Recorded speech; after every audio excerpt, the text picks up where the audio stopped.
já está trabalhando, enfim, é uma dinâmica, certo? E em especial, só porque tomar muito tempo, trabalhar aqui, alguns departamentos não enxergaram ainda, entendeu? A maneira moderna de você utilizar bancos de dados, tal, e isso é muito interessante, muito importante, muito exercitado lá fora, entendeu? E você erra menos e rapidamente você tem resultados, né? Tá? Tanto falando de dissertação em tese como produção de artigos também, certo? Dá uns exemplos que eu estou nessa linha. Eu falei na pesquisa do painel que nós fizemos no grupo de pesquisa da pós-graduação do mestrado de Marketing. Uma pesquisa eleitoral, um survey, né, de 2 homens, uma pesquisa pública. O processamento tinha que ser no CPD da universidade, lá no NTI. Hoje é NTI. No NTI, hoje é NTI. Aqueles cartões da IBM, aquela confusão, era uma coisa absurda. Ou seja, do ponto de vista tecnológico, uma evolução absolutamente facilitadora. Do ponto de vista de acesso à informação, no geral, a diferença básica. Eu jamais teria conseguido escrever o meu livro, Democracia nas Urnas, que foi minha tese de doutoramento, se não tivesse ido para Berkeley. Se não passasse, às vezes, 10 horas, 11 horas por dia na biblioteca de Berkeley. Porque aqui não teria acesso jamais a tudo.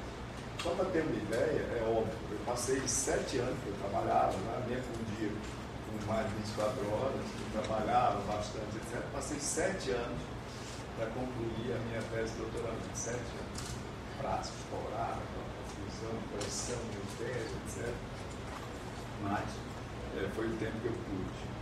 É óbvio que é uma tese de doutoramento, mas o livro Emoções Ocultas, que eu escrevi em 2009, eu dediquei a ele no mês de julho. Eu escrevi no mês de julho. Eu me ausentei todas as minhas tarefas em julho e trabalhei 14, 15 horas por dia e escrevi um mês. Por quê? Tinha computador fundamental e internet. Sabe? Senão, é absolutamente impossível. Nessa época, nós estamos reportando, eu teria levado pelo menos um ano para fazer uma Emoções Ocultas. É impossível fazer do médio ano. E tem uma outra característica também dessa da ausência dessa globalização que nós disputamos hoje. Não era só globalização, era nacionalização. Até quando eu fiz mestrado de sociologia política, sem precisar usar o corretor, como o Luciano precisou, era sociologia política dele, naquela época, depois quando eu fui fazer o doutoramento, naquele momento, em 1980, estamos falando disso, nordestinos, pós-graduação, sociólogos nordestinos, cientistas polinésios, escreviam sobre Nordeste, pesquisavam sobre Nordeste, quando pesquisaram muito, porque em geral era sobre seu estado, qualquer coisa, a evolução dos partidos em Pernambuco, eu não me lecionei em Pernambuco, quando era Nordeste era uma coisa raríssima, raríssima. E os intelectuais do Sudeste, do Sul, escreviam sobre o Brasil. Quem escrevia sobre o Brasil, quem interpretava o Brasil, a política na sociologia, eram os intelectuais, eram os sociólogos e então cientistas políticos do Sudeste, do Rio, São Paulo, sobretudo. Certo? E aí foi uma dificuldade. Por sorte, eu peguei um arquivo de dados que eu precisava para fazer minha tese, que era uma tese sobre o Brasil, em 1980, eu comecei a escrever em 1983, né? Por sorte, consegui fazer uma tese sobre o Brasil, mas o normal, 90% da produção intelectual de sociologia política e a incipiente ciência política era sobre o Estado ou sobre a região à época. Isso hoje você pode aqui em Pernambuco pesquisar sobre a América Latina, tal como os trabalhos que vocês e muitos alunos daqui têm conduzido, escala internacional, estudos comparativos. Aquilo naquela época era quase impossível. Pessoal, eu vou ter que tirar porque eu vou colocar uma vez, eu quero apenas dar um testemunho do meu trabalho sobre a minha tese de doutoramento, que foi sobre as eleições indiretas no Brasil. Trabalho, inclusive, depois de publicado, o professor vai perguntar, as suas fontes são confiáveis? Eu disse, eu tenho a impressão que sim, porque eu só usei fontes primárias. Eu nunca usei, a não ser em referências bibliográficas, questões que não fossem levantadas da realidade jurídico-formal das eleições. E nós tivemos aqui eleição direta desde o tempo da Colônia. Como pensa que pode ter eleição direta, eu quero votar para presidente direta já, isso é novidade. Porque eleição sempre foi aqui mesmo.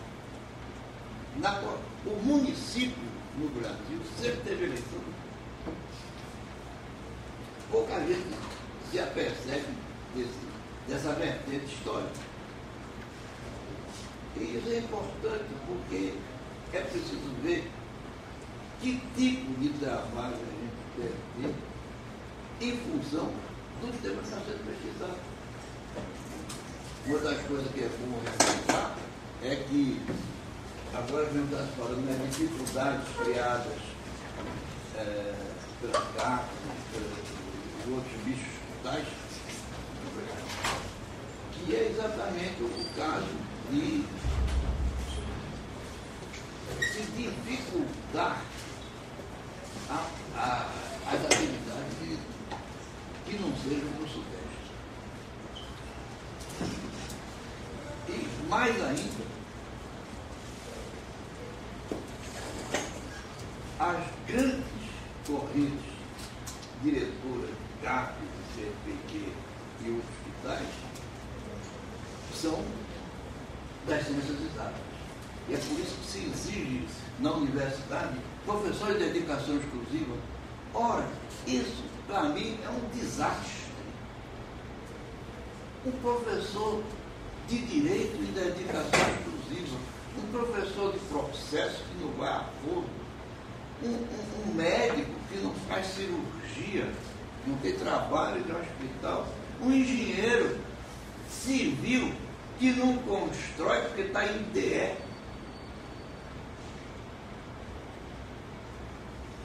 Fica um trabalho de construir, sem produção nenhuma. Tem esse setor, que é a parte da tarde, né? Então aí nós convidados, o Celso, o Raimundo, vamos começar às 2h30. E aí eu vou agradecer aos convidados. Obrigado pela participação e até uma vez lá na frente. Tá bom?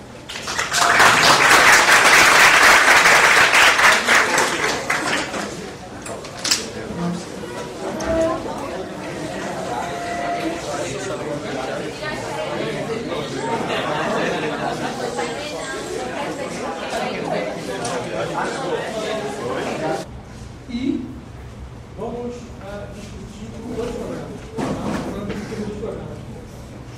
O programa do FPA, aí, aqui o Celso, que foi coordenador, tá, do FPA, agora fazendo pós-doc aqui com a gente. Tá? Raimundo Júnior, que é coordenador, continua como coordenador, né? Continua como sofredor, né? Na UFPI, coordenador. Tem geografia acima de nós, geografia, o pessoal tem mais 2 cursos na área de ciência política, Piauí e Pará. Né? Não sei se tem alguma pós-graduação em relações internacionais. Né? Não sei. Não, Paraíba tem uma, né? Sergipe também, né? A ciência política, e no final de contas, é a nossa. Mesmo que você tenha uma RI como uma outra área, né? Então, a ideia, né, é começar primeiro o Celso poder fazer uma história, como foi o programa do FPA, entendeu? Como é que foi formado o programa, como é que foi a ideia, para que ele surgiu, né? Como é que foi o parto, né? Se foi suave, foi a fósseis, né? Obrigado, precisaria. Como é que está o desenvolvimento do programa, né? E os dois programas novos, do Piauí e do Pará, eu ia mais novo do Pará, não, ao mesmo tempo, né? Não tem, acho que 5 anos no máximo, ao menos isso, né? E são algumas informações. No caso do Pará, nós temos uma história interessante. No Procado, o Pará terminou agora, né? E esse Procado, alguns alunos vieram fazer seleção. Acho que 5 vieram fazer seleção, acho que 5 passaram 4. Né? Só não passou um, isso muito inédito assim. Né? Eu fui lá, me deu umas 2 aulas, né? Só não dei mais tudo porque foi complicado ser um coordenador, né? Hernando já foi para umas bancas, Gabriel que foi também para banca, né? Isso aqui eu fui. O caso do Piauí foi uma coisa mais interessante. Na realidade, o Piauí foi meio que triangulado. Gabriela é amiga de um dos membros do colegiado, que é o Kleber, né? E aí, esse ano passado, né? Nós fomos convidados a uma palestra lá, né? E na hora de formatar, né, essa segunda parte, nós pensamos em pegar 2 programas de ciência política e, no caso, a UFPA, porque a UFPA tem uma história muito longa de produzir trabalho em ciência política, mas por questões políticas locais, nunca conseguiu montar um curso de ciência política, né? Quer dizer, vamos dizer que os números lá foram maiores do que os nossos. Então, a nossa ideia é basicamente discutir, no final de contas, eu vou falar com o coordenador, nossa pessoa que está agora, e Hernani, que foi coordenador anterior a mim, e hoje é diretor de pós-graduação, pode colocar também uma outra coisa, a nossa situação em relação à pós-graduação da UFPE, e quem está esperando o tipo de planejamento. Nós estamos começando agora a fazer planejamento estratégico, né? Então, alguns já sentiram um pouco, a primeira coisa que eu tive esse início desse ano, né? Alguns já sentiram que algumas coisas apertaram mais, né? E nós estamos fazendo um planejamento estratégico, né? Nós desligamos os professores, né, do programa e por falta de obediência a vários critérios que nós estamos estabelecendo, porque o nosso objetivo não é nem ficar no 6, é subir para 7. Né? Apesar de nós temos um produto pequeno, né? Aqui é aquela coisa, nós temos 4 pessoas no cargo administrativo e aí trava metade. De vez em quando tem 3, 4, 5 e não tem tempo, mas é complicado. Bom, eu vou chamar para a mesa, no caso, eu mesmo, aí o Celso e o Raimundo, né?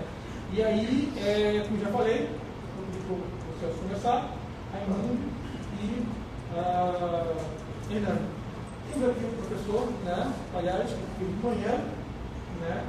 E aí ele resolveu brindar, o professor agora está. Ele volta, se não poder vir, está aí. E tem uma banca daqui a pouco, né? E ele dá aquela coisa de destruir a tese da menina. Destruir a tese da menina e daqui a pouco ele vai lá para pegar o resto dela, os carros que vão sobrar da figura. Tá bom? E aqui tem uma máxima.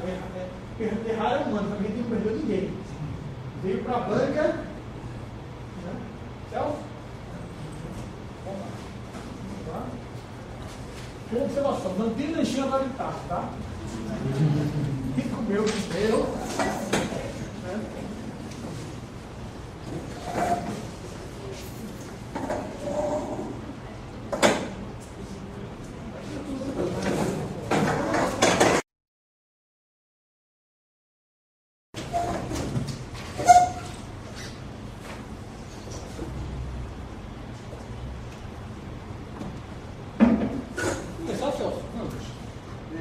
Boa tarde.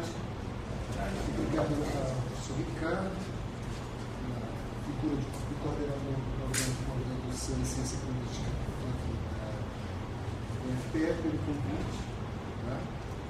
E a presença também da audiência. Hoje, pela manhã, ao escutar os depoimentos dos, chamar assim, os pais fundadores da ciência política na Federal de Pernambuco, lembrou um pouco da história do que é o processo lá na Universidade Federal do Pará. Ou seja, começam com professores que têm interesse na política, mas que não têm a formação na ciência política. Até então, por conta de que isso não era uma realidade institucional. Em termos de hoje, como nós temos aqui, o programa de ciência política, a Federal de Pernambuco, ou então de qualquer outra universidade que esteja credenciada na CAPES, no sistema de avaliação brasileiro. Então, o que se observa é que é uma trajetória que começa por essa fundação da ciência política. Isso parece que é a história do Brasil, né? E refletido, de certa forma, também no processo que se deu na Universidade Federal do Pará. A Faculdade de Ciências Filosofia de Letras, no qual lá tínhamos o curso de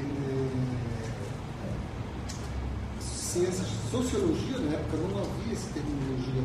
Ciências sociais vai passar a surgir da década de 70 em diante, e a maioria dos professores eram compostos por bacharéis em Direito, filósofos, geógrafos, ou seja, pela carência mesmo da formação específica, né, de professores, docentes e pesquisadores na área de ciências sociais. A partir da década de 70, essa configuração, tanto do quadro de recursos humanos, bem quanto do desenho institucional, modifica. Né? As faculdades elas são extintas, é criado um campus universitário, e esses campos, os cursos, passam a ser alocados, organizados nos institutos. Instituto de Filosofia e Ciências Humanas, Letras e Arte, Educação, e por aí. Depois, com a área de conhecimento, foram criados vários institutos, e aqueles professores que participavam no desenho institucional anterior, participavam de faculdades, foram alocados por áreas de conhecimento em departamentos e colegiados. Isso vigorou de 70 até a década, até 2000, por 30 anos desse desenho.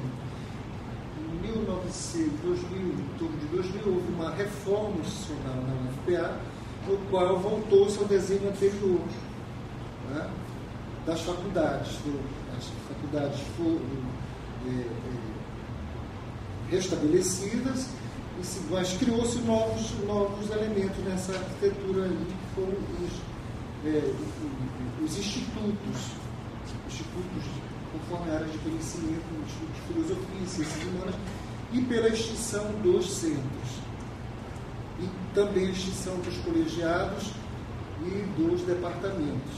Mas antes disto, no período da década de 90, já vindo agora para a história da ciência política, já nessa reforma do período militar, que é a estrutura de campos universitários dos centros, departamentos e colegiados, os professores que vieram das faculdades, eles foram as ciências sociais da seguinte maneira: ficou um grupo de sociopolítica, sociologia política, já dizendo, e antropologia e história, em departamentos distintos. Melhor dizendo, departamento de sociologia e política e departamento de história e antropologia. Ou seja, esse desenho aí estava as primas, né?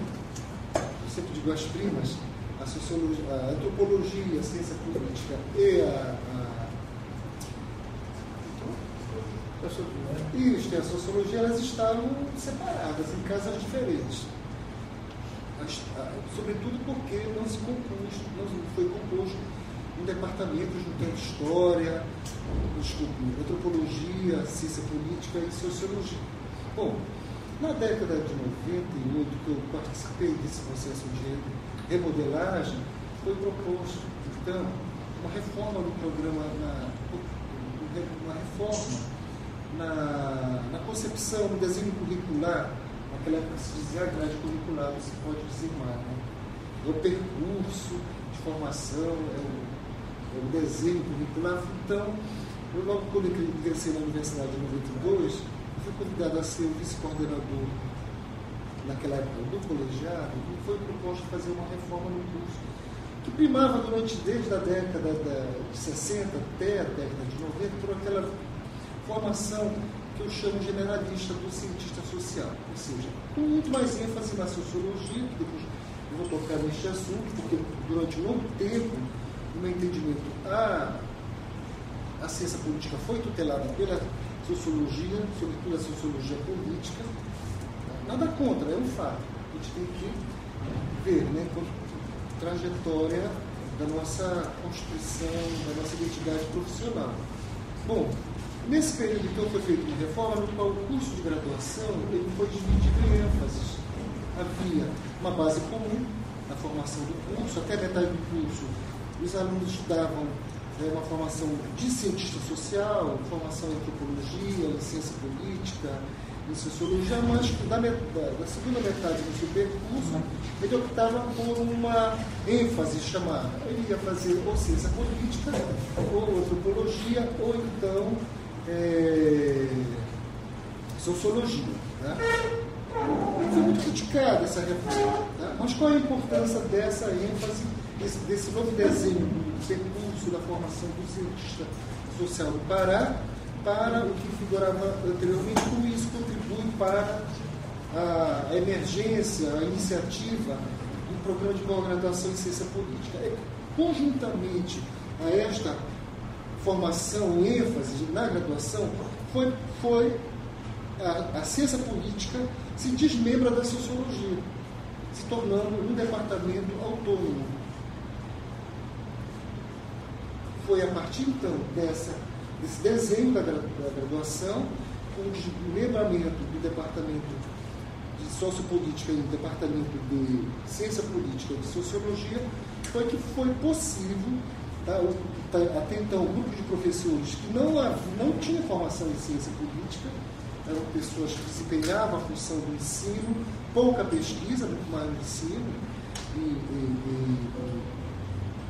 em ciência política, das matérias de ciência política, mas que tinham afinidade cognitiva em institucionalizar a formação na pós-graduação em ciência política na Universidade Federal do Pará.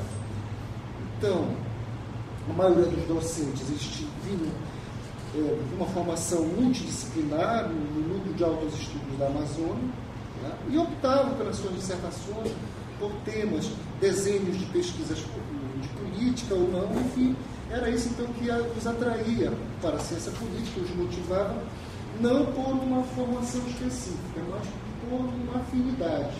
Né? Bom, com o passar com esse novo desenho, né, foi estabelecido um planejamento estratégico para que nós pudéssemos estabelecer uma pós-graduação em ciência política na Universidade do Pará. Nós teríamos que formar cientistas políticos para que pudessem desempenhar o que é realmente exigido numa pós-graduação, né, no seu método, na sua teoria, na sua abordagem em ciência política. Nesse tempo, no meio do caminho, foram propostos 2 cursos de especialização. Um estado e fronteira na Amazônia, que foram 2 turmas, então ainda era muito na área do campo do desenvolvimento econômico, as influências do Estado como indutor de políticas econômicas para a Amazônia, e com uma fonte, quem veio participar desse período, como um grande grupo de professores que fizeram parte do corpo docente desse curso em 2 edições, eram da Unicamp, ainda muito influenciado naquela abordagem das ciências sociais. Nós sabemos ainda continua, né, uma presença ainda não tão típica da ciência política, se assim podemos dizer aqui.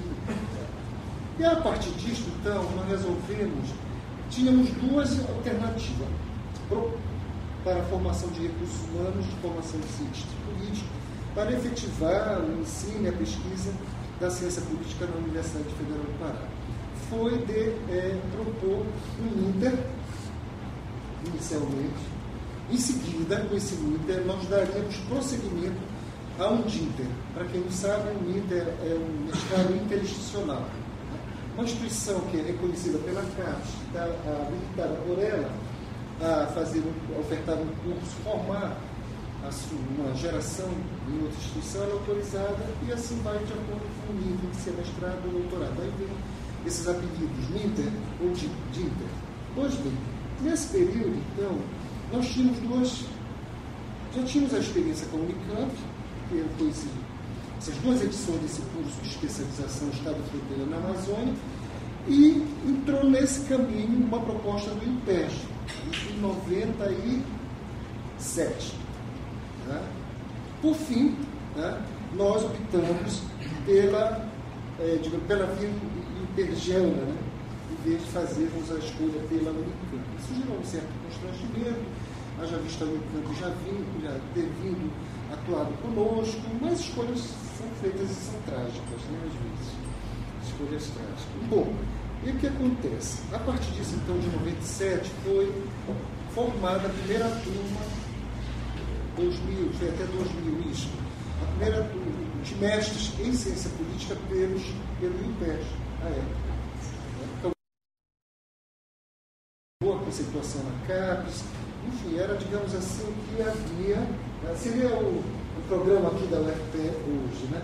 UFPE, o DEMAST.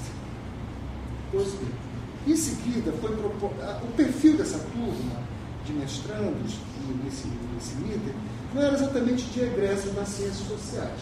Vieram economistas, historiadores, pedagogos, enfim, era uma formação bem eclética, mas como nós tínhamos no nosso planejamento estratégico o encaminhamento dos egressos dessa turma para dar prosseguimento no doutorado, então seria uma questão de fazer a especialização nesses dois níveis.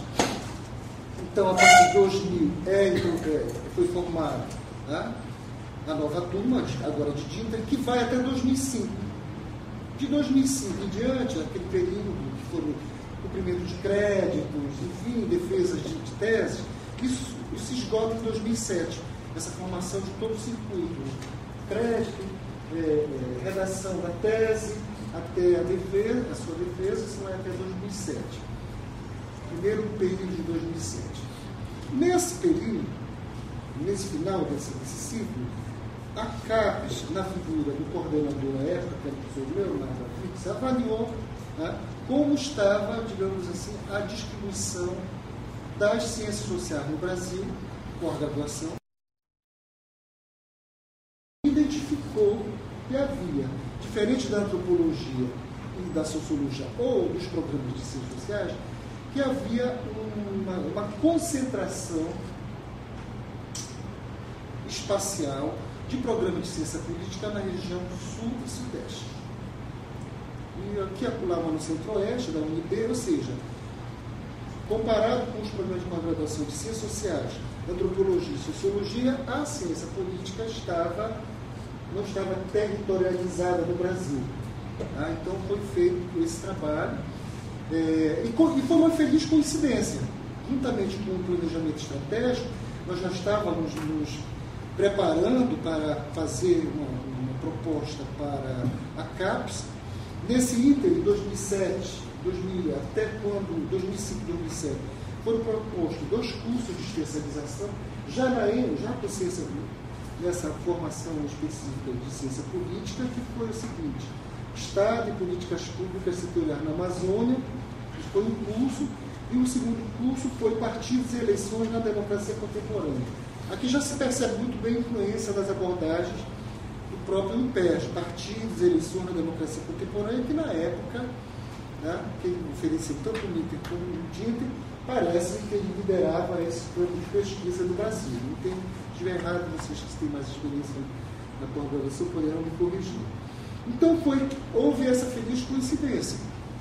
O nosso planejamento estratégico tinha chegado na sua culminância, na formação de cientistas políticos, para poder implantar um programa de pós-graduação em ciência política, coincide com essa avaliação da CAPES, da concentração dos programas de pós-graduação no Brasil, na região sul e sudeste. E aí, então, a CAPES se propõe a incentivar programas de pós-graduação na região norte. Eu acho que é a mesma trajetória do Piauí. Então, em 2007, nós submetemos uma PCN, já motivado pelo coordenador da área, que era o professor Leonardo Avritz. Tivemos que enfrentar algumas objeções dos corretores de pesquisa, porque eles sempre achavam que aquilo era uma formação ainda não estava consolidada, mas, enfim, tivemos sucesso em convencê-los a apoiar a nossa iniciativa. Aí, então, em 2007, o programa ele é implantado, a primeira turma selecionada egressa em 2008, e ainda, como ainda repercutiu, temos cursos, 2008, 2009, até 2014, a última seleção, agora foi feita, foi em 2013 para a turma de 2014. Como é que esse programa vem se realizando? Tá? Em 2008, nós não podemos dizer que tivéssemos condições de sermos avaliados em todo o ciclo, que é trienal, né? Trienal. Uma vez que a avaliação seguinte, a 2008, foi 2009, a trienal de 2009, então não tínhamos condições de passar por todos os procedimentos que se exigem da maturidade do programa para que ele possa atingir um patamar aí de classificação nos critérios da CAPES. E considero então que esse período não é um período de avaliação. O período 2010, 2011, que foi a trienal, foi um período, digamos assim, de consolidação dos procedimentos internos ao desempenho acadêmico do curso. Você pode imaginar o que é um grupo que não tem a experiência, se já tinha experiência com pós-graduação, mas era uma pós-graduação ofertada pelo curso que não tinha experiência com todos esses procedimentos de como se organizar até mesmo uma secretaria acadêmica do programa de pós-graduação. Que por trás disso, para ver se tem toda uma engenharia de como deve ser o teor de um requerimento. Ou seja, tivemos que começar a história do zero, essa questão do funcionamento dos procedimentos necessários para uma pós-graduação. Houve, então, um grande investimento na publicização do programa, mas não na comunidade local, nos meios de comunicação, né? Bem como nos eventos nacionais e internacionais. O programa consegue, até hoje, não tem muita visibilidade nesses eventos, há uma grande aprovação de trabalhos de professores, de alunos, tá? Aprovado em PCP, a POX, nos tribunais, organizações, associações internacionais da ciência política, mas tem uma dificuldade que eu digo que é uma dificuldade geracional. Tá? Qual é? Que é o problema que é, digamos, a baixa, eu diria, até não é a baixa por falta de o que dizer, o que escrever. Tá? Pelo contrário, eu acho que há uma falta de iniciativa, porque material não é o suficiente. Tá? Que é a questão da publicação. Nós, depois nessa trienal, nós fizemos vários trabalhos de reuniões internas, estabelecendo metas. Olha, tanto o B2, acho que a gente chegou a participar de algumas reuniões conosco, o próprio Ricardo, tá? Chegou a participar. Depois eu vou falar por que eu estou aqui falando, tá? Com relação ao programa de pós-graduação em ciência política desta universidade. Mas não conseguimos atingir, digamos assim, o necessário para a elevação do curso da nota 3, que foi aprovado por nota 3, para a nota 4. E o grande gargalo é realmente a publicação. E onde veio o geracional? Por quê? A maioria desses professores que foram formados, tanto no Uninter como no Tinter, tá? E na época não era o critério também da CAPES, isso tem uma história recente da CAPES, a questão dos quadros, né? Não é dessa geração. Parece-me que antes dava-se mais ênfase à produção de teses, dissertações, as quantidades, era isso que se avaliava, o peso maior do programa, isso mudou completamente.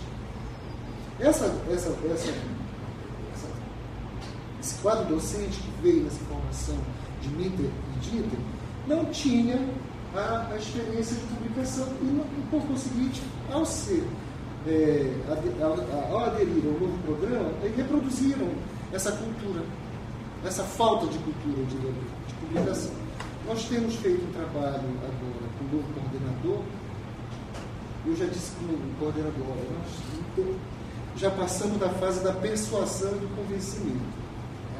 Vem para cá, vem para nós, tem que publicar. Agora tem que usar a fase da... Isso. A expressão que eu vi foi essa. Exato. Ou seja, se essa é a regra do jogo, você entra numa instituição, tá? E se você é consciente, você não pode estar negligente com a regra do jogo, você pode prejudicar a instituição. Então, aquela história, se não quer operar, não atrapalha.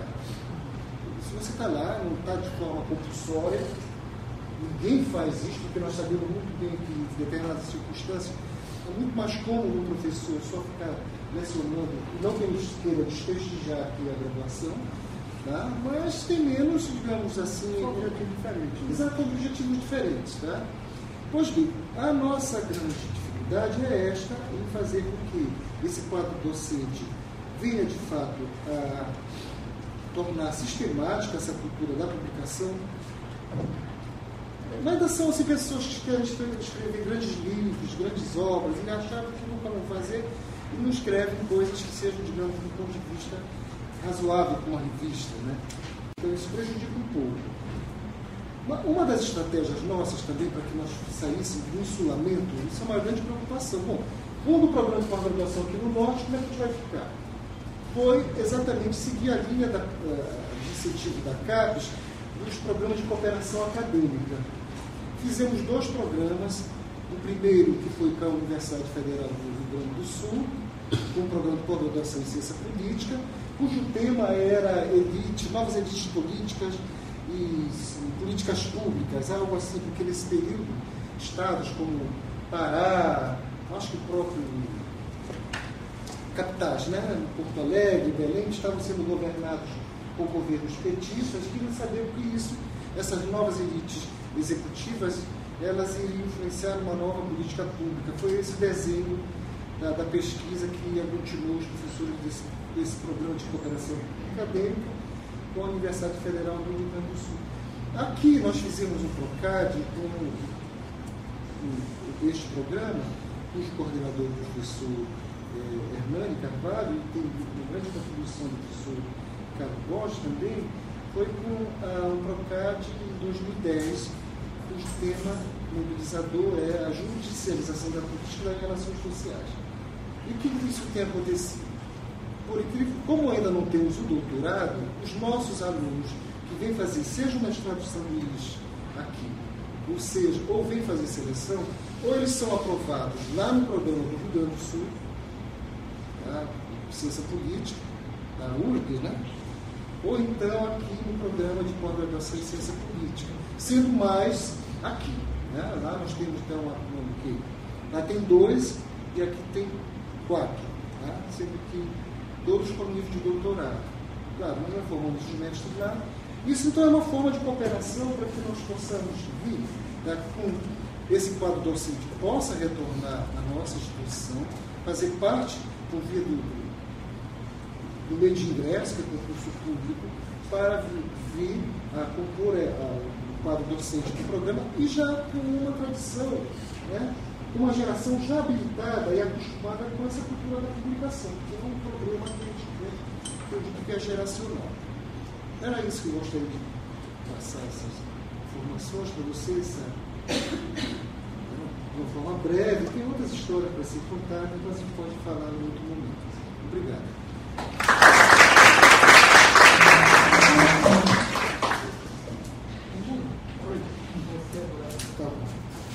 Boa tarde. Gostaria de agradecer ao convite da Universidade de Pernambuco, para você que está aqui nos ouvindo.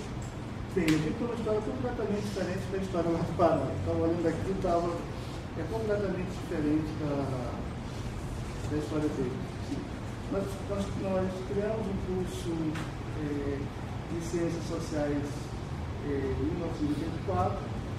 Esse curso ficou até basicamente 2008 sendo um curso de pós-graduação. Sempre um projeto de se fazer uma pós-graduação em Ciências Sociais, não em Política, não em Antropologia, não em Psicologia. Então, o que a gente tinha?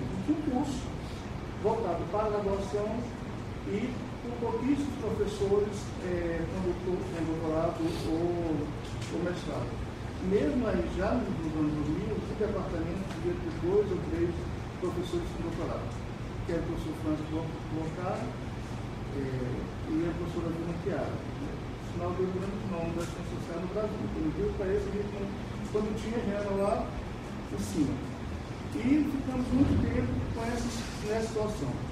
Depois a gente começou ainda já na década de 90, acho que 96, mais ou menos, a liberar professores para fazer doutorado, e mestrado individualmente.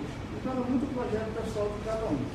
Certo? Sempre que alguém tinha, a gente sempre usava o argumento de que a gente podia iríamos, sei lá, concurso de mestrado, mas não havia nenhum planejamento estratégico para isso, não tinha planejamento nenhum. Então, cada professor tinha um projeto individual e ele entrava no plano de capacitação anual da universidade e a gente geralmente liberava com esse sonho. Isso demorou muito tempo, foi assim, formando um, outro, até que na década no ano mais ou menos de 2004, 2002, 2003, o governo federal lançou um programa chamado PQI, que eu acho que... Bater madeira. Bater madeira, né? Criou um programa chamado PQI, que era Qualificação Institucional. E eu fui para um campo...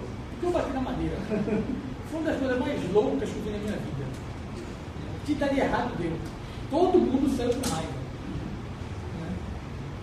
Mas o PQI para a gente foi que basicamente alavancou o nosso mestrado. Como é que a gente entra? O departamento, quem comandava era o pessoal da antropologia e o pessoal da sociologia, basicamente antropologia. Durante 17 anos, nós tivemos 3 professores só de ciência política. Então, assim, nada que a gente se propõe fazer, a gente era massacrado, porque as brigas institucionais, que ninguém vai negar, os interesses, então a gente não tinha força nenhuma nem para fazer concurso para a área. Tinha concurso, quando faltava professor de ciência política, ele fazia para sociologia política, mas não fazia para ciência política. Então ficou muito tempo, durante muito tempo a gente viveu essa experiência. Bem, nessa onda do PQI, que foi na época do governo Fernando Henrique Cardoso, a gente saiu em grupos de professores justamente para criar grupos de pesquisa, tá certo? Possibilidade de grupos de pesquisa, a gente criar programa de pós-graduação. Então eu fui para a Unicamp fazer ciências sociais. A Unicamp na época não tinha doutorado em ciência política, tinha em ciências sociais, eu já tinha feito meu mestrado lá, e nesse grupo a gente saiu para fazer ciências sociais. Em 2006 a Unicamp cria o doutorado em ciência política, e eu pedi para migrar. A CAPES fez uma exigência que eu não terminasse com o mesmo prazo, certo? Aceitei as regras da CAPES, e quando eu fui migrar, tinha mudado de coordenador, eu procurei o coordenador para dizer, olha, estou migrando para ciências sociais e ciências sociais, estou indo para ciência política. Na época, o coordenador eu estou formando o Boi. Aí o Orlando Boi fez a seguinte pergunta. Bem, já que a gente tem um convênio guarda-chuva por conta do PPI, por que a gente não faz o DINTER? Eu disse, tudo bem, isso é sério? Isso é sério, a gente pode pensar no DINTER. Aí isso era mais ou menos por volta de 3 horas da tarde, e 6 horas da manhã estava televisando já para a gente articular com o departamento. O departamento não se interessou. Se não tinha interesse em fazer um mestrado em ciência política, tinha interesse em fazer mestrado em ciências sociais. Bem, mesmo assim, a gente continuou voltando à ideia, tá certo? Eu basicamente fiz o projeto, o APCN, e submetemos o APCN em casa. Por que me parece, nós tínhamos um doutor só em ciência política. E todos os professores eram da Unicamp. Aí qual foi a proposta que saiu da própria casa? Porque ao invés de fazer um DINTER, vocês não fazem uma associação temporária. O que é a associação temporária? Você faz um programa que é da própria instituição, de tantos anos, quando terminar a vigência, você já tem um programa esgotado. Então, ao invés do DINTER, que vocês vão embora, e você está, nesse caso, já é diferente. A gente já criou um programa, basicamente professores da Unicamp, e mais 3 ou 4 da própria instituição, que não eram de ciência política, era de economia, de direito, de sociologia, mas um só de ciência política com doutorado, que tinha acabado esse doutorado, de passagem. Nem tinha esse doutorado, porque ele só não esse doutorado lá em 2009. Então, de fato, a gente não tinha nenhum professor de política na época. A CAPES, a Unicamp, é basicamente o banco. Eu não tenho a menor dúvida que se não tivesse a Unicamp por trás, tá certo? Também não tinha saído absolutamente nada. Aí tem o peso institucional da Unicamp. Até acredito que o projeto que a gente fez era um projeto razoável, mas por mais razoável que ele fosse, se a Unicamp não teria acontecido absolutamente nada. Teve o peso da Unicamp. O problema é que logo depois há um problema com a própria Unicamp, a estrumeira institucional. O Departamento de Ciência Política da Unicamp não avisa a Prefeitura de Pesquisa e ela está num workshop em Brasília e diz, legal, a gente tem uma parceria. Não sei que parceria de novo com a Universidade de Piauí. Sim, mas nós estamos fazendo uma associação no Estado através da associação temporária. Eu disse, não passou comigo. Nem depois disso ela sentou em cima do projeto e só foi um professor da Unicamp para o nosso programa. O programa nem foi assinado o convênio. Foi depois da CAPES, né? Inclusive, nós conversamos muito quando você foi lá, a CAPES basicamente exigiu que a Unicamp cumprisse o acordo feito anteriormente. Então, o texto assinado estava tudo assinado, eles assinaram o departamento, e a CAPES basicamente obrigou a Unicamp, aí já tinha mudado de corretora, assinasse o convênio. Bem, assinou, mas não deu ninguém. Então nós continuamos com a associação, se vocês entrarem na página do nosso mestrado, está lá. O mestrado, o programa de mestrado acadêmico em Ciência Política da Universidade de Piauí constitui-se a partir de uma associação temporária entre esta e a Universidade de Campinas, tá certo? Isso aqui é só formal. De fato, isso nunca aconteceu. Só o professor Valeriano, que foi lá várias vezes, pelo menos 3 vezes, deu aula no nosso programa, e não aconteceu mais absolutamente nada depois disso. Bem, a solução foi fazer concurso. Então, nós começamos a ter um diálogo com o reitor. Ou se fazer concurso, ou o programa fechado. Nós não tínhamos. Só que não se pode fazer concurso para pós-graduação, pelo menos na nossa. Mínimo, né? Professor fica lotado no departamento. Só que quando a vaga ia para o departamento dizia, de jeito nenhum. Se vier a vaga para o departamento, vai para a sociologia ou vai para a antropologia. Eles tinham maioria. E nesse intervalo foi criado também o mestrado em antropologia. Então, a única saída que a gente teve foi criar uma graduação em ciência política. Nós criamos uma graduação meio, assim, quase um racha entre a gente e o departamento de ciências sociais. Mas foi a única maneira que nós encontramos. Hoje nós temos, estamos fazendo aqui, nós temos 1, 2, 3, 4, 5, 6 doutores na área de política, tem 1, 2, 3 da Unicamp e exatamente 1, 2, 3 do IUPEC, meio a meio, tá certo? Isso com formação em senso, tá certo? Basicamente Unicamp e IUPEC. E temos professores de outras áreas, tá certo? Tem um que é formado, que é doutor ao mesmo tempo em economia e geografia, que tem formação na UNB e na Unicamp. Tem uma da área de ciências sociais, que é da Unicamp, e tem um que é na área de direito, que tem doutorado, tem 2 doutorados também na Federal de Pernambuco e na UNB. Então nós temos hoje uma média de 9, 10 professores no programa. E conseguimos umas 2 vagas agora. Só que aí veio aquele decreto lá da D1, que qualquer pessoa, mesmo graduação, podia fazer seleção. E aí entrar na justiça para todos os concursos da universidade sem uma graduação. Então, assim, a universidade teve 100 e poucas vagas, mas todas elas começavam pela graduação. E mais, que o concurso fosse aberto para áreas afins. Então, escreveu o jornalista, arquiteto, porque a arquitetura é tido como ciências sociais aplicadas pelo comitê da CAPES. Aí se escreveu arquiteto, se escreveu, sabe, comissão de procurador. Passaram 2 pessoas, ainda bem, né, fazem doutorado na Unicamp, estão terminando. E a gente espera que esses 2 professores até o ano que vem dois estejam com doutorado, porque aí nós iríamos para 8 professores com formação de ciência e ciência política. Tá certo? A outra coisa, a gente tem 2 revistas, essa coisa da publicação, que é o nosso grande gargalo.